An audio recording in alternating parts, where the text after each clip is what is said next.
So now using our knowledge about parallel lines and the fact that their slopes are the same, that is going to allow us to take one line and create an equation for another line that would be parallel to it. And so I'm going to go through the steps as we do the example. The example says to write an equation for the line parallel to y equals negative x plus 4 that contains the point negative 2, 5. So we are being given a current line, and we're being asked to write the equation for that line that's parallel to it, that the new line passes through these 2 points, okay? Or this, I'm sorry, passes through this point. Okay, so the first thing you need to be able to do is to find the slope of the given line, because unless you know what the slope is, you can't find a line that's parallel to it. So the given line is this one here, and clearly when it says negative x, it means negative 1. So the line, the current slope of the line is negative 1, okay?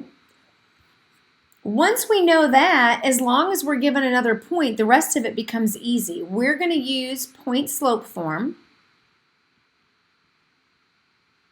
And we are going to plug in the same slope for m as it is in the original equation because they're parallel lines. They have to have the same slope. And then we're going to plug in the x1, y1 with the x and y values from the point that's given. So this is my x1, y1. And so I just need to use point slope form and plug those values in to the appropriate locations, and I'll be able to eventually solve this for y. So y minus y1 is 5 equals m is negative 1, and then x minus, and then x1 is separate from the value. If x1 is also negative 2, we're going to have a sign change there. Okay? So then from here, I just have to distribute. So y minus 5 equals negative x minus 2. And then from here, I add the 5. And I now am going to put it into solve the equation for y to write it in slope-intercept form.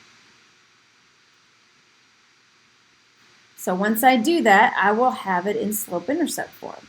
Negative x plus 3. You can see those two are parallel because their slopes are both negative 1. They just have different y-intercepts because they cross in different places. But their slopes are the same. So that'll help you with writing equations of parallel lines. Next, we're going to do perpendicular lines, which have similar steps, but just a slight difference based upon the relationship between the slopes of perpendicular lines.